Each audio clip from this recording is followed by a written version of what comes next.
Gustavo, bienvenido al programa. Muchas gracias por la invitación, Percy. Finalmente ya tenemos presidente de la República. Y te iba a decir una cosa, Colombia al día siguiente cerró el tema y a nosotros nos ha tomado 25 días más o menos. Más o menos. Sí, ¿no? Sí, más o menos. Bueno, digamos que han tenido una mejor dinámica en el tema técnico. Y yo creo que de todas maneras vas a necesitar en el futuro, vamos a tener que necesitar unas reformas o precisiones en las leyes electorales y en la dinámica del conteo, ¿no? Pero, ¿por qué siguen el lado perdedor, el que ha perdido, hay que decir así las cosas, sigue hablando de fraude? Ayer salió el presidente del Jurado Nacional de Elecciones con Mónica Delta y dijo de que acá no ha habido fraude. Ha habido actos que se están investigando, pero esto no puede constituir un fraude. Y cuando hubo la audiencia de apelación que hicieron, uno de los magistrados le preguntó a uno de estos abogados, le dijo, ¿tiene algún elemento probatorio para el tema del fraude? Porque el fraude no se comete solo, sino, o sea, alguien lo tiene que hacer. No es que en la fiscalización va a salir, por favor, ¿no? O sea, no, evidentemente, a ver, la primera etapa que con respecto a Roberto Sánchez, la pretensión de Roberto Sánchez es tener la voz de oposición al gobierno, pero me parece que está buscando el camino más difícil. Primero, sostener permanentemente algo que no tiene los elementos probatorios, va a ser creo que una guerra que no va a obtener ningún resultado, salvo quizás en un futuro, si es que lo manejase bien, pero yo la veo muy complicado. Él creo que va a perder sus alianzas, creo que son alianzas pegadas con baba, y no creo que pueda sostenerse en el tiempo con esta narrativa, no me parece, salvo que sigan apostando. Creo que la minería ilegal y otros grupos pretendan seguir abonando a favor de ellos una cantidad para hacer las movilizaciones, porque lo sabe muy claramente que las movilizaciones siempre tienen un costo, sí, y pagar a cada uno de los, por lo menos de lo que sé, ofrecían primero 250 soles por cada movilización, por cada persona, después lo bajaron 150, después 100, y yo creo que se están quedando sin dinero, ¿no? Sí, bueno, y es claro de que Roberto Sánchez hay gente allegada a la minería ilegal, eso es evidente, ¿no? Ahora, él ha apelado al tema de ir a la Corte Interamericana de Derechos Humanos, pero ¿qué derecho humano se ha violado acá desde tu punto de vista? No, ninguno. No, yo no veo posibilidades, y luego no creo que se haya agotado la vía jurisdiccional. No creo que sea posible. Y finalmente las decisiones que pueda tomar ya la Corte, por más que fuese totalmente tomada, no creo que tenga resultados ni siquiera de manera vinculante. Podría hacer daño, sí, pero si es que si le dan la razón, que la veo muy complicada. Cierto lo que tú decías con respecto al personero de Juntos del Perú al momento de hacer la apelación y dar respuestas a uno de los vocales de la Junta del Jurado Nacional de Elecciones, le responde que son solamente sospechas. Y en el derecho administrativo o como en el derecho laboral, el derecho electoral inclusive, se tienen que aportar pruebas. No se aportó absolutamente ninguna, ¿no? Y eso es bastante, peligroso, porque tratan de montar una narrativa de que aquí ha habido fraude, y es cosa que no lo han podido probar. No lo han podido probar. Lo que sí podemos decir que en la primera vuelta sí probablemente hubieron, ¿no? Actos groseros, ¿no? Actos groseros, ocasionados por la propia institución, ¿no? Sí. Por la propia entidad encargada del proceso, ¿no? Entonces, exacto. Y luego en la segunda, más bien, sí ha habido intentos por parte de los propios personeros al tachar varias cédulas. Felizmente que no fue masiva, ¿no? Sí, pues claro que sí. Ahora, estábamos previa a la entrevista hablando de que hoy se necesita el primer ministro, tiene que ser una persona que tenga ese talante articulador. Por la misma condición que Keiko ha terminado siendo elegida como presidente, ¿no? La mitad del Perú no votó por ella, la otra mitad sí. ¿Y cómo unificas, no? Porque Keiko no ha ganado en el sur del país, o sea, se lo ha llevado Roberto Sánchez, ¿no? Pero cuando he estado viendo algunas encuestas, de todas maneras, la diferencia que hubo entre el proceso electoral del 2021 al 2026, más bien su caudal aumentó, inclusive en aquellas zonas que era adversa. Pero no la ha podido superar. No ha podido superarlo, pero no estamos hablando sobre espacios, sino estamos hablando sobre el número de electores. Claro, claro. Yo creo que ha tenido un incremento no sustancial, pero sí importante, lo suficiente como para revertir el voto en contra. Pero hay que también tomar en consideración que en el extranjero solamente votaron poco o cercanamente a los 300.000. Sí, sí. Y cuando hay 1.200.000 o 1.300.000 en el exterior, personas que pueden votar. Sí. Entonces, ahora, en el extranjero no hay esa no hay pagar esa, multa, ¿no? O sea, no, porque materialmente las distancias son muy largas. Sí, sí, no es posible, ¿no? sí, en Estados Unidos es donde hay más dificultad porque tienes que trasladarte, inclusive tomar avión para Sí. poder ir a votar. Y no hay forma. Pues, Y claro. no hay forma.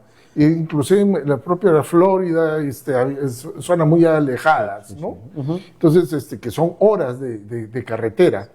Ahora, otra cosa es también cómo va a tener que armar la gobernabilidad Keiko Fujimori, ¿no? Mientras simultáneamente van a ver una narrativa de la comisión de un fraude inexistente.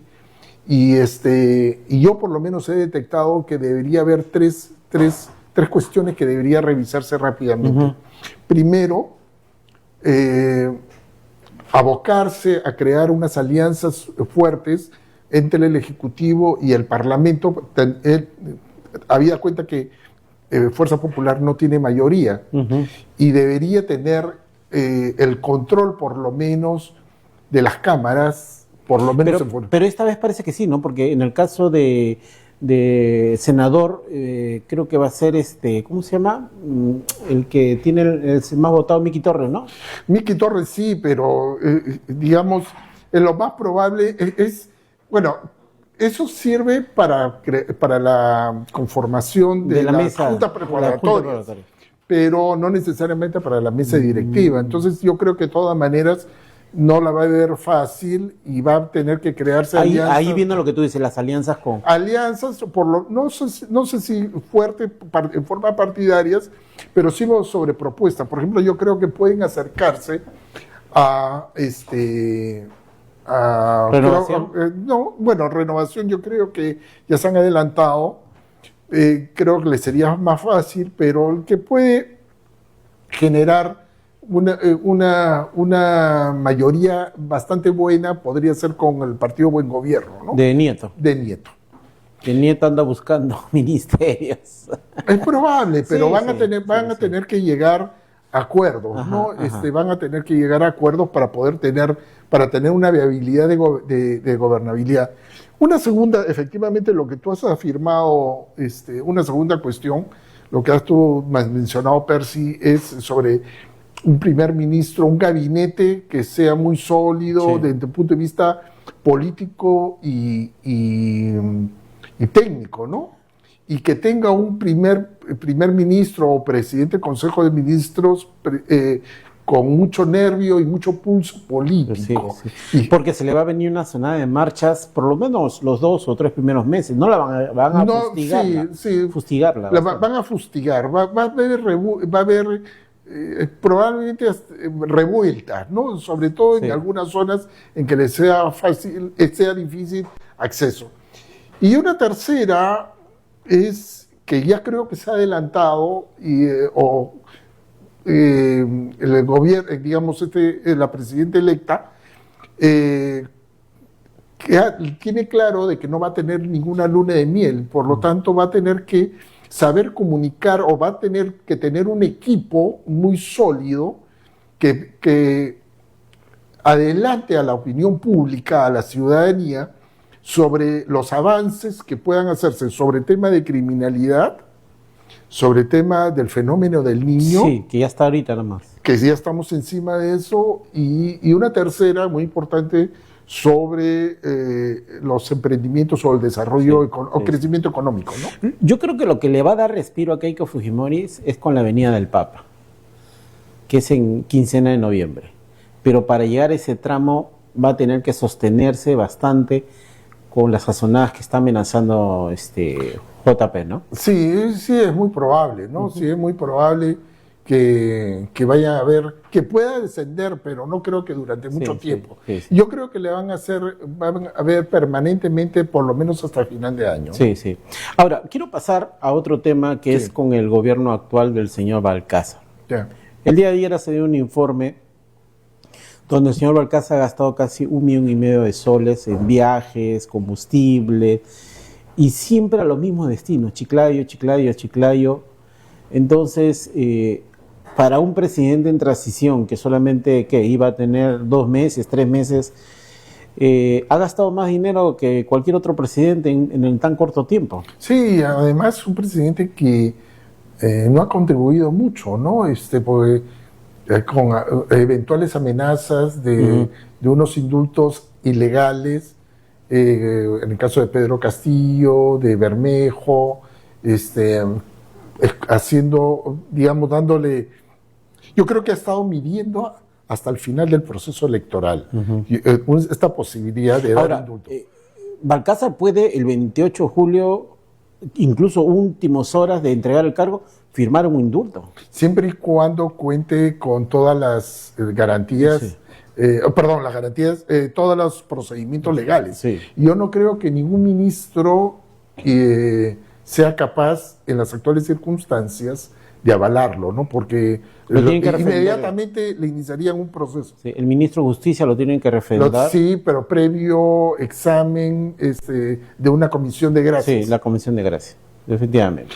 Y yo creo que yo no creo que se atreva. Yeah. Y es cierto lo que tú estás diciendo, es un presidente que está totalmente desubicado, haciendo gastos del erario sin justificación alguna, ¿no? Estos viajecitos que no conducen absolutamente a nada, ¿no? Sí. Y esa solicitud de ampliar el presupuesto en $4,000 millones que se va a ir en pagar el planilla, una cosa bastante... En gasto corriente, ¿no? Gasto corriente, ¿no? Sí, yo supongo que para justificar a algunos aliados. Sí. No tiene mucho sentido. Ya el Consejo Fiscal ha dado opinión y lo he escuchado a varios analistas en materia económica. El que fue ministro de Economía, Castilla. En la mañana lo escuché. Sí, después he estado escuchando también a Adrián y a otros. Gente muy seria. Gente muy seria. Oye, ¿y viste, lograste ver ese tema del certificado trucho del ministro de Trabajo? Que, a ver, él ha sido jefe de, ¿cómo se llama? Sunafil. Sí. ¿Sí? Y para ser jefe de Sunafil, él tenía que cumplir unos requisitos. Bueno, ayer Cuarto Poder ha demostrado que el certificado que él mostró, que le avalaba para llegar al puntaje, era un certificado Bamba, porque la misma empresa le dice que no era cierto. Así es. Y hoy es ministro, entonces parece que se ha querido sosyalar ese tema para que esto no salga a relucirse. Sí, es que estos gabinetes llaman a cualquiera, a los amigotes, al amigote, y por supuesto al amigote no revisan nadita su currículum, ¿no? Claro. Y bueno, ya ha resultado ser que han estado llamando a gente pues mitómana, ¿no? Sí, y por Y tramposa. Y tramposísima.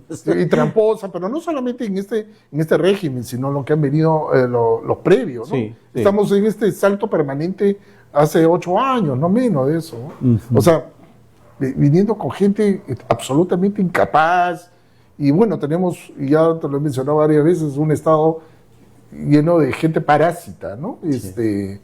La anomia, ¿no? Esa anomia que hay. Bueno, sí, que no les interesa absolutamente el trabajo. Y esto ya no, y eso es fácil resolverlo, ¿tú sabes? Estas cuestiones se pudieron hacer en el año 92 sin problemas. Claro, estábamos en una situación mucho peor. Sí, claro. Pero nos referimos a una situación económica y además de seguridad peor que en las actuales circunstancias. Y se pudo hacer en el transcurso de 2 años una recuperación. Lo que pasa es que falta hacer una reforma, de lo que se llama una reforma de segunda generación. Se quedaron muchas cosas en el tintero. En el campo, sí, ¿no? Sí. Bueno, mira, yo he trabajado para el Estado hasta el año 91 y era impresionante ver, te estoy hablando de la época que era miles de instituciones, llena desde el burocracia. año... ¡Wow! Madre. Y era una gente más incompetente e impresionante, viejo. Sí. Ahora, para volver al tema inicial, Keiko no la va a tener fácil, eso está claro. Sí. Pero yo siento, es una opinión muy personal, puedes diferir con lo que voy a decir, pero creo que es tras 4 años, 4 intenciones de postular, es una política mucho más madura Keiko Fujimori ahora. Sin duda. ¿No? Sin duda. Además, es una persona que ha tenido que manejarse en situaciones muy complejas que dudo que algún político hubiese podido pasar lo que ella ha pasado, ¿no? Yo la verdad me ha dado una grata sorpresa escuchar en el transcurso de estas campañas a una lideresa de un partido con mucha madurez, serenidad, mesura, al exponer claridad. Y yo la verdad he estado impresionado, mientras otros hablaban babas, ¿no? Estupideces, y por supuesto ella es absolutamente consciente que ella arrastra un pasivo muy grande, sí, o una carga muy grande de ese apellido, de su apellido. Y en una de las entrevistas que le hace a un medio internacional, ella cuestiona las malas acciones de su padre, sí, y dice pues que ella tiene que marcar la diferencia. Y yo creo que eso es un acto de madurez también, ¿no? Sí, claro. Un acto de reflexión interesante. Y creo que da una narrativa mucho más coherente de lo que hemos estado viendo a distintos actores políticos, ¿no? Y lo que ha demostrado esta elección es que este mito que cualquiera que postulaba con Keiko Fujimori terminaba siendo presidenta, en esta elección, en esta oportunidad no fue así, ¿no? No, le ganó al panetón. Le ganó al panetón. A este tránsfuga que se puso un sombrero que no era de ellos. No, puro fraude. El fraude... Y sí te he escuchado que en tu video... El fraude Sánchez. El fraude Sánchez, que un sombrero que no es de él, no es chotano, vive en San Borja, en su propia tierra que nació, no lo quieren. Entonces... todo lo que él ha hecho es fraude. Sí. Y él no ha representado un tema rural, pretendía... revelarse como una persona del campo, sí, campesino, y simplemente lo que ha mostrado es su mitomanía, y además miente, y la última mentira ahora es el fraude, sí. Y comienza a inventar sobre supuestas violaciones del último proceso a nivel del exterior, ¿no? Sí. Entonces, sí, yo creo que tiene una narrativa mitómana, ¿no? Sí.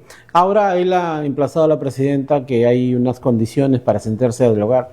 difícilmente, yo preferiría incluso que ni se siente a conversar con él, ¿no? O sea, Lo que sí es lamentable que el presidente Balcázar hasta el momento no haya dicho absolutamente nada. no hay un reconocimiento, ¿no? Pero en las actuales circunstancias, en la que lo único que le correspondía son dos cosas: llevar a cabo el proceso electoral y hacer una transferencia ordenada. De hecho, ya hay resoluciones donde han salido, donde ya se inicia el proceso.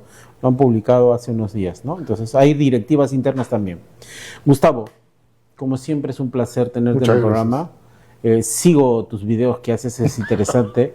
Y creo que hay que estar atento, porque todavía esta nueva era de Keiko Fujimori o Fujimori 2.0 empieza a partir del 28 de julio, que ahí empieza realmente la historia, ¿no? Sí. Y hay que ver qué sucede, ¿no? Sí. Hay que estar expectante y atentos a ver quién va a ser su primer ministro. Ese es el eje, o sea, ahí es donde vamos a ver cómo baila la situación, ¿no? Para ver la crisis política que se puede presentar, ¿no? Sí. Muy bien, gracias Gustavo. Muchas gracias con Gustavo Romero,